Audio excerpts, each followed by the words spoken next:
Good afternoon, everyone. Welcome to another episode of Dhammapariyesanā. Today is episode 21. In today's discussion, we're going to be discussing an insightful topic uh, because our guest speaker, or someone who I called a guest today, can share with us a lot of insights, her thoughts about meditation as well as deconstructing the self. So, the topic for today's discussion is how to deconstruct the self with mindfulness meditation. So, uh, it's a great pleasure for me to introduce our guest today. Her name is Sarah Quaile, who is also a Reiki master. I want to ask her about what is Reiki healing, Reiki, you know, Reiki mastery is like. She's also, uh, meditation practitioner. I would say someone who practices meditation on a daily basis.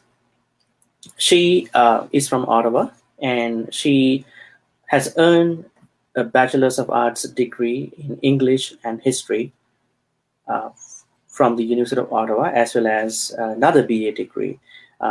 It's a double major degree, which she studied religion and English, and she studied art history as a minor subject.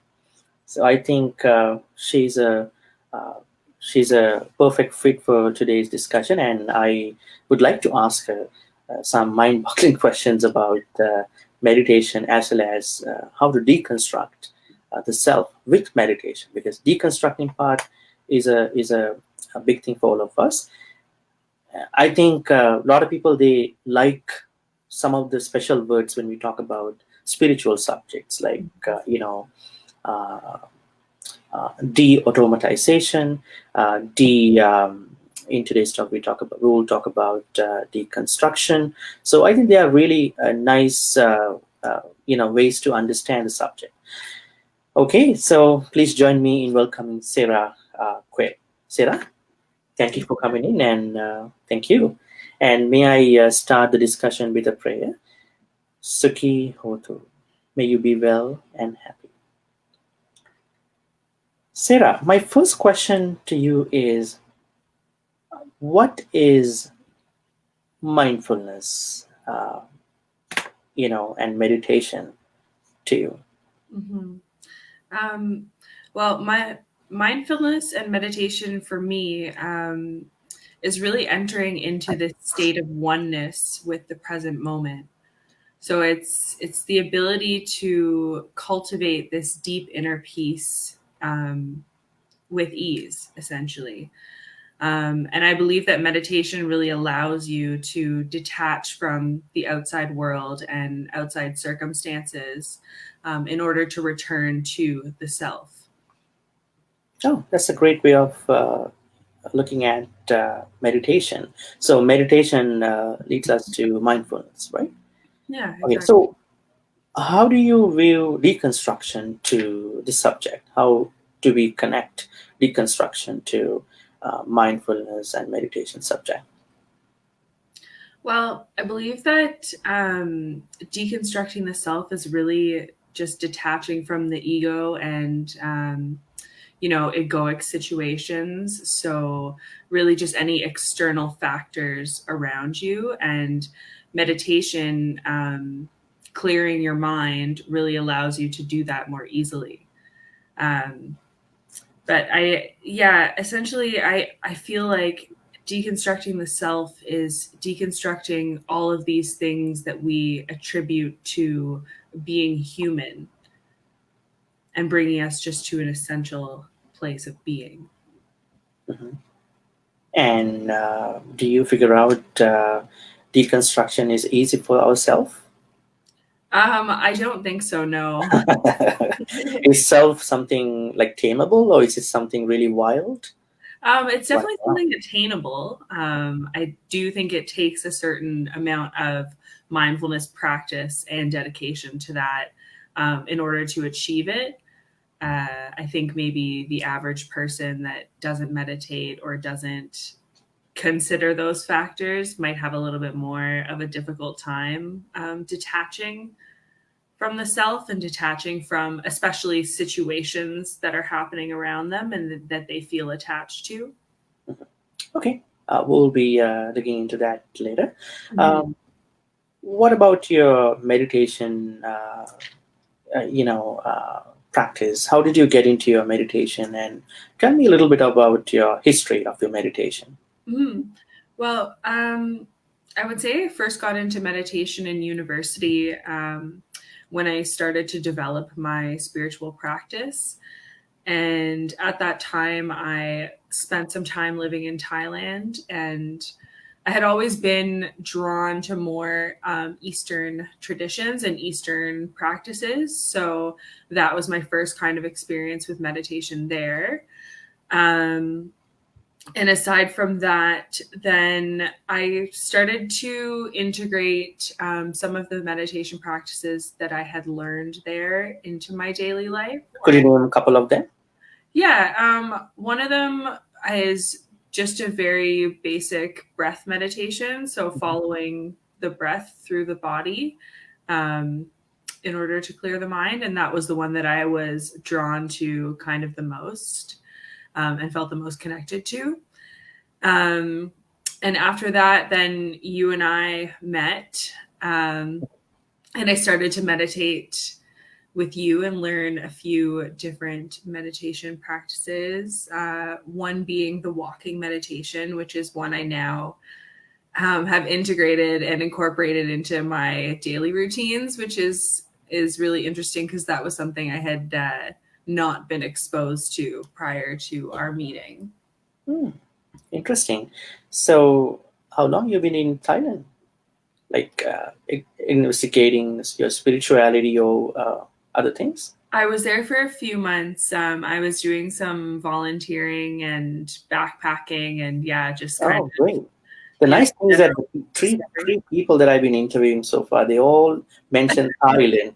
The first interview, she wants to go to Thailand because she can't go because of COVID-19. The second person I interviewed, she is from Thailand, and you are talking about Thailand. It's a great connection between Thailand and It was yeah. really interesting. Yeah, I had the opportunity to work with a lot of different Buddhist people. I taught in a Buddhist monastery or a Buddhist university, sorry. But I also went to the Buddhist Lent celebration, which was my first kind of experience with an actual, Buddhist celebration in action. So that was really interesting as well. Yeah. I have an interesting question regarding Thailand. Like you been, investigating kind of spirituality in Thailand, maybe attending some ceremonies and going to temples. Do you see any uh, differences between Thai culture? I mean, the way that they practice meditation and the Westerners practice meditation back in your home here.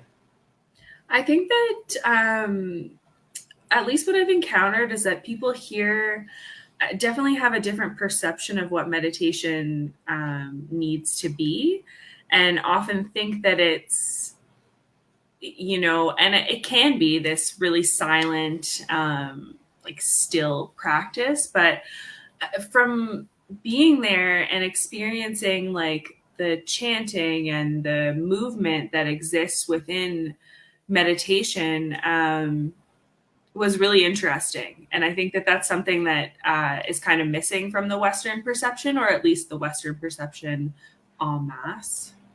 Mhm. So in some countries, they practice meditation for higher goals like liberation and that kind of stuff. But in the West, we see that they do it for daily life, Yeah. mostly on a secular basis. So in that case, what do you think? How is meditation different from relaxation? Uh, Thinking, concentration, or self awakening. How do you think that is going to be different? Well, I would say that meditation differs from relaxation because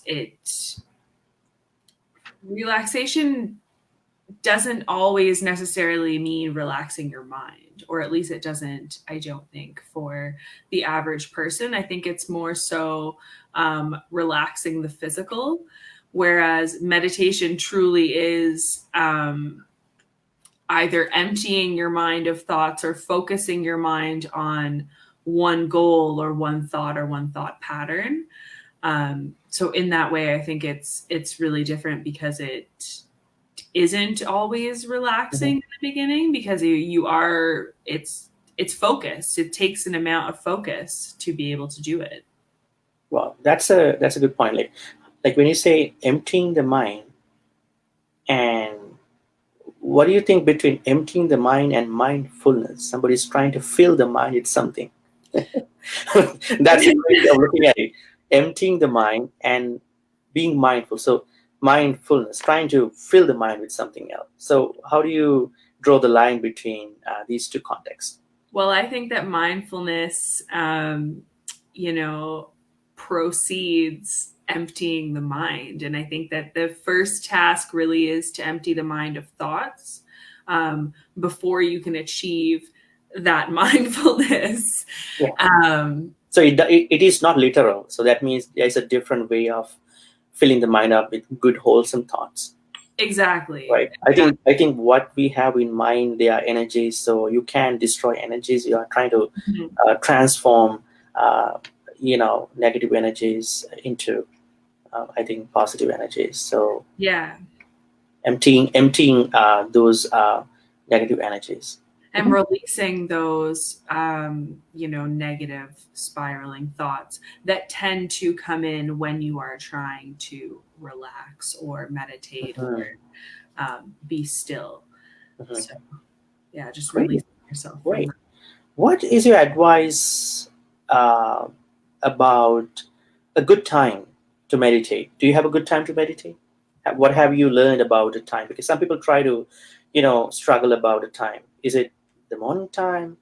We had this discussion before. When you come to the temple, discussing morning time might be better. So is there a time that people can better focus, better still their mind for meditation? I think that at least when you're starting out with meditation, I think it's important to develop a practice or at least a routine of doing it in the morning, just because it does really set you up to have like a peaceful day, and it sets you up with the mindset to go about your day in a different way. That being said, I personally tend to meditate not every day, multiple times a day, but there are a lot of days where I will meditate multiple times per day, because there are benefits to meditating at night before you go to bed, or to meditating midday to take a break from whatever tasks you're doing.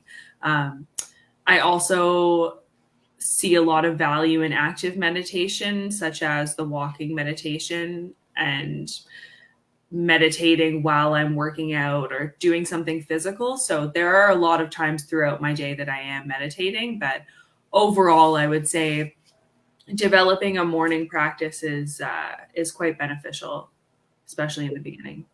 Does the time of meditation, does the time that someone can put into practice matter, compared to the quality of the meditation? Some people, they want to spend a lot of time for meditation, but their meditation practice doesn't give them a good time. So what do you think? Is it the quantity or the quality of the meditation? What does matter most? I don't think it's necessarily the quantity, because I believe that can be just kind of daunting for a lot of people, and even deter them from really focusing on meditating. I think that what you're looking for is quality, because ultimately what you're looking for is achieving a state of being that allows you freedom. And if you can do that in a minute, then that's great. But if it takes you, an hour, like it takes some people, or you want to dedicate that amount of time, that's great too. And I think if you allow yourself to just be okay with those smaller meditations, it does grow into like a longer session, or at least a little bit more, dedicating a little bit more time to meditating throughout your day. Okay, some people have questions about, the technical things about meditation. Should I keep my eyes closed? Should I keep my eyes open? Also, I would say, should I need to sit in a certain posture? Should I only meditate at a specific time? So my question overall is that, can we make every activity that we are involved with a meditation? So what would you think about it? I guess it depends what your goal is. Because as we said earlier, there are, specific traditional meditations that need to be done at certain times in certain ways, etc. If you're looking to achieve spiritual goals or levels of enlightenment. But if you're talking about integrating spiritual practice into daily life, then I believe a lot of activities can become meditative. And what I believe is that a lot of activities are already meditative, and we don't realize that we're meditating while we're doing them. An example of that, I think, is something like doing the dishes, where you're just kind of focused on the activity, on the physiological, on watching your hands, and you don't really realize that your mind is empty of those attachments at that time. You've really achieved mindfulness for that moment. Yeah. So moving on to the deconstruction of the self. Mm-hmm. What would you think about deconstruction? So how do we deconstruct the self So deconstructing the self in terms of meditation? Is a difficult task for people, because it truly does involve detaching from past or future moments that are creating some sort of unrest within you. And those unsettling thoughts or unsettling attachments are what tends to come up first while you try to quiet your mind or try to get into that meditative state, because they are so strong. Uh-huh. And I believe that the best way to do that is to start slowly and to potentially start with a guided meditation. So somebody to be meditating with you. I found that helped me to regain focus inward. One way of doing that is to start with deep breathing as well. It does help you to focus into the present. Okay, great. So deconstruction is deconstruction something that someone can use both for the self, as well as to help someone's reactions to different things, like someone is having a bad time about a resentment. So can that person use deconstruction to move away from that particular event? So there are events that happen negatively. So here's that person. That person wants to deconstruct oneself from that event. How does that go? I mean, in addition to the meditation, releasing the mind from other things. Well, I believe that it allows you to process the emotion that you are not processing from that event. And then in doing so, you have released that part of you from that. Uh-huh. While you're meditating, I really do believe that once you achieve that stillness, you do detach from those events, Uh-huh. or at least your reaction becomes one less so based in fear and one from a calmer perspective. The benefits of meditation as well, when those situations arise, I do believe that when you've integrated meditation practice into your daily life, you are able to, in that moment, start to achieve that state of mindfulness that you need to process that event as it's happening. Yeah, so the opposite side of deconstruction is constructing, the self. So we always construct the self, right? That's where we get stuck in our life. So what are your simple suggestions for people who are watching this to, deconstruct? What are some of the simple, things that they can do to deconstruct? We know the deconstruction is something that is the most important. So what are the simple things that they can do when they are in a struggle of the mind?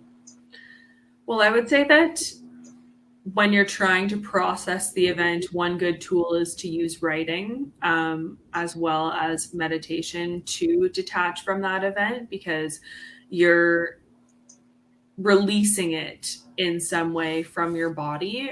So I use a lot of journaling techniques, especially if it's an event that is upsetting. And that is something that can be done in the moment as well. That is truly helpful.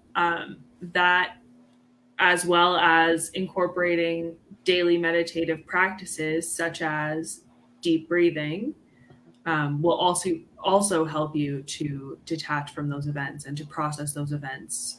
Deep breathing is a good way of looking at one's emotions. Yes. Oh, great. Sarah, I know that you are a Reiki master or Reiki healer. How do you view yourself? So yeah, I do Reiki energy What healing. is Reiki? I mean, do you see any connection between meditation, mindfulness with Reiki? Thing. Yeah, absolutely. So it's energy healing. It's an ancient practice that has been around for thousands of years, of Japanese origin, and it truly is just releasing that tension and stagnant energy from your aura and energy body, and allowing you to experience alignment. So it's basically me meditating for you for like months and helping you release your built up energy. It helps with people that have depression or like those kinds of things, as well as physical ailments. It's basically a massage for your aura. Oh, it's kind of a mental massage. Yeah. Okay, so how do you do that? So Technically speaking. I am attuned to the energy. That means you can witness someone else's energy just by looking at that person. Yeah, and so the Reiki energy passes through me in order to reach that person. So meditation plays into that basically the entire time, as I am working from a state of a clear mind and a state of mindfulness while I am connected to the other person's energy. And then the Reiki energy flows through me into the other person. I hover my hands over different areas of the chakra and the energy body, and that aligns them. Oh, great. Yeah. So meditation is also an energy, right? At some point. Yes. So what do you think the energy someone who is developing in oneself and this particular energy thing in Reiki? So do you see a difference between these two energies? So do you think the same energy is channeled through different arts? Like meditation, people think that it's non-reactive awareness. So in Reiki, I think it's a sort of a art in looking at one's energy, I think, to transform that person into a better person, or maybe just to feel that person. So how do you view this energy thing? So I think in the end, everything is energy, negative things, positive things, everything, right? I think that all, like, at least in my opinion, so Reiki is interesting because there are different symbols that we can draw with our hands that we get at each level. And each of those symbols has a pretty specific energy to it. But that being said, I do believe that anything that is like a good or positive energy is an extension of all good energy. And I feel the same expansion within myself with most forms of good energy, if that makes sense. So though they are different, I do feel they come from the same exact thing or the same exact source. Great. So what is the objective of the Reiki healing? Is it that you're trying to make someone more positive or more, I would say, powerful, or what's the aim of Reiki? I mean, Reiki presupposes that all illness and disease happens and is born because of stagnant or stuck energy within the body. So the idea is that releasing that energy allows people to heal, because you're from a medical perspective, physiologically speaking, when your body is in fight or flight mode, all of your organs aren't functioning properly. So by me or a Reiki master helping you to align your chakras and release that energy, your body is able to heal itself and to function properly. Oh, great. My last question to you, Sarah, what do you see as the connection to your spiritual wellness practice? I mean, when you think about meditation, how does the meditation connect to your spiritual wellness? So how do you see it as an overall thing? Meditation is really important for me. Like I've said earlier, and to other people who meditate regularly, who want to meditate, who want to start meditation after today, because of your presentation today. It's it has brought me a level of freedom in my life that I don't think I could have achieved without it. It truly is just the thing that allows you to return to your true self, which is who you are in the present moment, because that is the only moment that exists in reality.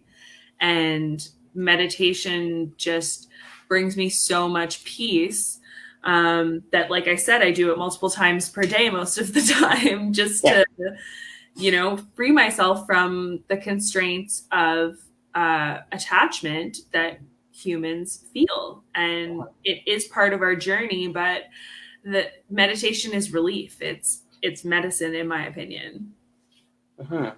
So do you figure out daily benefits in terms of your spiritual wellness? Yeah, absolutely. My meditative practice allows me to live in gratitude, which is ultimately my goal of every day. Gratitude, that's a very good aim. Yeah, is to live in gratitude and compassion. And without meditation, I just don't think I'd be able to do that, to be honest, because there are too many distractions from those feelings. And those distractions, like you said, are events and normally traumatic things that we attach ourselves to. So for those people who are ungrateful and ungrateful and very unkind to other people, do you think that they are such because they are not practicing meditation properly? I believe that it has a lot to do with that, because I believe that all of that is born out of misery, and born out of misery for the self and for what that person perceives the self to be. And I just don't think that if you had those practices incorporated into your life, that you'd be able to act in that way. So people could have been better people, I mean, in terms of gratitude and compassion. Thank you, Sarah. I think we learned a lot from you. Thank you. Sarah is a practitioner, meditation practitioner, as well as a Reiki healer.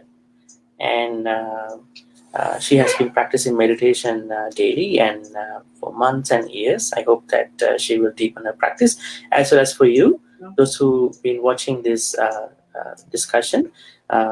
You probably need to deepen your practice, meditation practice, because we've been talking about how to deconstruct the self. Because Sarah brought up that there are two things that we all need to work on: gratitude and kindness. So without these two, people are lost. People fall prey to negativities. So they are being unkind to others. They are being ungrateful to others. So let's deepen our meditation practice. If you are not someone who has not yet started your meditation, please approach a teacher. There are many videos online too, and you start your meditation practice and to become a better person. Thank you, Sarah. Thank you, everyone. So we'll see you in another episode shortly. Thank you. Thank you.